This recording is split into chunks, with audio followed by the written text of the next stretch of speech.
Selamat malam Aumania. Selamat datang lagi di Midnight Live. Hari ini hari Kamis. Kamis kantong mulai tipis. Pemasukan jarang-jarang. Pengeluaran udah kayak bos tambang. Jika akhir-akhir ini kamu mumet, mudah marah, diamkan saja sejenak. Goreng lalu tiriskan. Taburi garam secukupnya, siap disajikan. Rezeki itu udah ada jalannya. Cuma memang jalannya belum dicor aja. Rada-geradakan ya rezekinya ya. Jalanan bergelombang. Orang jalanannya dikorupsi. Nah, kita bahas habis ini soal korupsi. Langsung saja kita mulai di Midnight Live.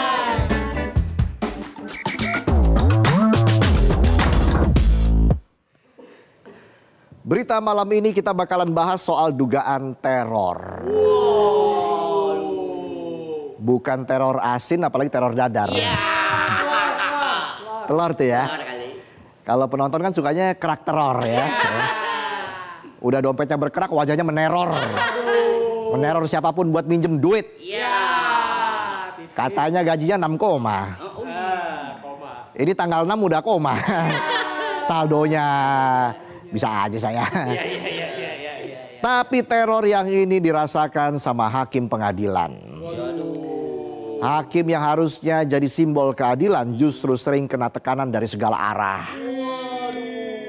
Dari ruang sidang dan juga dari luar sidang. Bahkan kadang dari orang yang gak rela di sidang. Terbaru dugaan teror itu dialami oleh Hakim Tipikor di Pengadilan Negeri Medan, Kamozaro Waruwu, yang gak cuma merasakan panasnya kursi hakim, tapi rumahnya juga ikut panas setelah rumah pribadinya terbakar pada Selasa 4 November kemarin.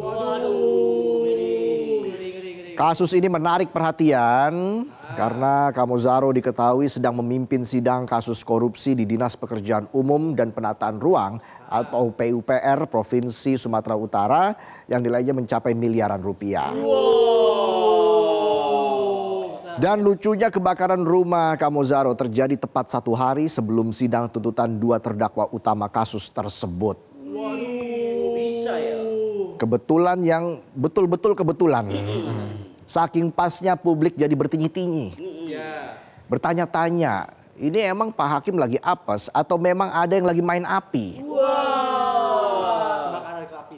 Kamozaro sendiri sebenarnya nggak mau asal tuduh atau mengaitkan kebakaran ini sama perkara yang lagi ia tangani. Kamozaro bilang dia nggak tahu api berasal dari mana. Apakah apinya nyasar atau memang jadi sasaran? Tapi sejak dia mulai megang kasus korupsi proyek jalan di Dinas PUPR Sumatera Utara, Kamozaro mengaku sering dapat telepon dari nomor gak dikenal. Dan setiap kali diangkat ujung-ujungnya cuma hening terus dimatiin. Gak ada ancaman, gak ada omongan. Ya positive thinking aja ya Pak Hakim. Mungkin itu sebenarnya telepon dari orang yang mau minjem duit. Tapi bingung cara bilangnya gimana. Kalau penonton nelpon, malah minta ditelepon balik. Halo, telepon balik ya bro, nggak ada pulsa nih. Gaya elit saldo sulit. Peristiwa kebakaran yang terjadi di rumah Hakim Kamozaro akhirnya memunculkan banyak spekulasi. Apalagi kasus yang dipegang Kamozaro memang bukan perkara kecil, tapi dugaan korupsi proyek pembangunan jalan di Sumatera Utara yang menyeret mantan Kepala Dinas PUPR Provinsi Sumatera Utara, Topan Ginting. Mantan Kepala UPTD Dinas PUPR Gunung Tua, Rasuli Effendi Siregar, dan pejabat pembuat komitmen atau PPK pada Satuan Kerja Pelaksana Jalan Nasional Wilayah 1 Sumatera Utara, Helianto. Jabatannya panjang, namanya pendek ya. Semoga hukumannya sepanjang jabatannya, nggak sependek namanya. 2 kontraktor juga turut menjadi terdakwa, yaitu Direktur Utama PT Dalihan Natolu Group M. Akirun Effendi Piliang serta anaknya Direktur PT Rona Namora M. Raihan Dulasmi Piliang. Keduanya ditangkap dalam 2 operasi tangkap tangan KPK karena diduga telah memberikan suap kepada para terdakwa senilai total 4,05 miliar rupiah untuk mendapatkan proyek jalan senilai 231,8 miliar rupiah di Kabupaten Padang Lawas Utara yang anggarannya belum tersedia di APBD Sumut. Bingung juga ya? Proyeknya belum dianggarkan tapi udah nyuap duluan. Ibarat nyuapin bocah, buburnya belum mateng tapi udah dicokokin beras. Jadi bubur tuh di perut. Dalam sidang 2 Oktober 2025, Kamozaro dan majelisnya sempat menyoroti kekuasaan besar yang dimiliki oleh Topan Ginting. Berdasarkan fakta persidangan terungkap kalau Topan Ginting bisa geser anggaran tanpa izin DPRD. Ya namanya Topan sekali lewat semua geser ya. Nggak geser lagi, muter. Angin Topan tuh. Padahal pergeseran anggaran hanya boleh dilakukan jika ada bencana alam atau kondisi darurat. Anggaran udah kayak kursi di kondangan, main geser aja. Ditinggal bentar ambil rendang, geser tuh kursi ya. Mana dapat calon kuas lagi. Tapi faktanya sampai Mei 2025 udah 6 kali anggaran digeser cuma pakai pergub. Anggaran negara udah kayak siluman, geser sendiri. Kala itu majelis hakim sampai bilang kalau Topan Ginting punya super power. Karena kalau Powerpuff Girl, Blossom, Buttercup sama Bubble. Penonton kan juga punya super power. Invincible. Pas ditagih utang. Utang men. Swatch. Bukan Ultraman. Kamozaro juga sempat minta jaksa buat manggil Gubernur Bobi Nasution sebagai saksi. Dia juga minta penyidikan baru terhadap Kasatker PJN Wilayah 1 Medan Diki Erlangga karena diduga memberikan keterangan palsu. Asli palsu lagi nih. Butuh ahli nih. Mas Roy. Kamu di mana Mas Roy? Yang datang Van Nistelrooy. Ahli cetak gol bukan ahli telematika ya. Meskipun hasil penyelidikan atas kebakaran rumahnya masih belum keluar, tapi Hakim Kamozaro tidak gentar. Sehari setelah kebakaran, dia tetap hadir untuk memimpin sidang tuntutan bagi terdakwa Akhirun dan Raihan.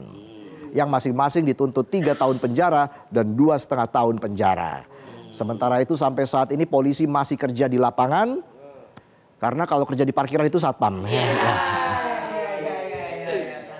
Kalau kerja keras tapi gaji ngepas, nah itu dikerjain. Udah kita serius aja ya. Serius nih, baca berita loh. Jadi buat cari tahu dari mana sumber api, Polrestabes Medan bareng Polda Sumut udah olah TKP. Karena kalau olahraga itu SKJ. Udah. Kalau olah rasa itu namanya PDKT. Lanjut lagi. Polisi juga masih belum mau kasih spekulasi apakah api karena korsleting atau sabotase. Komisi Yudisial juga turun tangan. Komisioner Bin Ziyad Qaddafi bilang tim dari Jakarta udah dikirim mencari tahu apakah kebakaran rumah Hakim Kamozaro ada kaitannya dengan tugas peradilan yang dilakukannya. KY juga ingin mengetahui apakah terdapat perbuatan yang dapat dikategorikan sebagai tindakan merendahkan kehormatan hakim. Sementara Mahkamah Agung dan Ikatan Hakim Indonesia atau IKAHI juga langsung bereaksi. Mereka bilang kalau ini terbukti ada hubungannya sama tugas peradilan, maka ini bukan sekedar kebakaran tapi bentuk teror.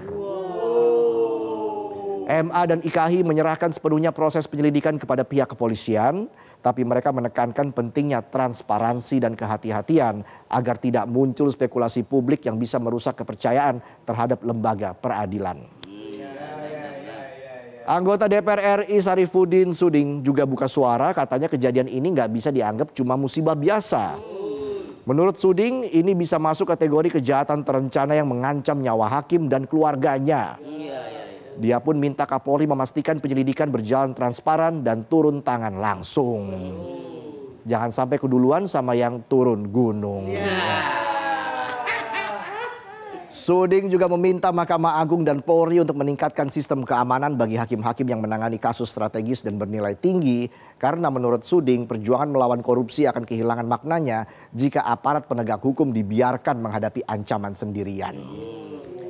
Ibarat teman toksik, giliran kita senang disamperin, giliran kita susah ditinggalin. Ingat pepatah Madagaskar. Ya. Semua akan pret pada akhirnya. Kita memang masih belum tahu apa penyebab kebakaran rumah Hakim Kamuzaro. Tapi kasus itu tetap harus dijadikan pengingat kalau lembaga peradilan seharusnya jadi tempat paling steril dari tekanan dan ancaman.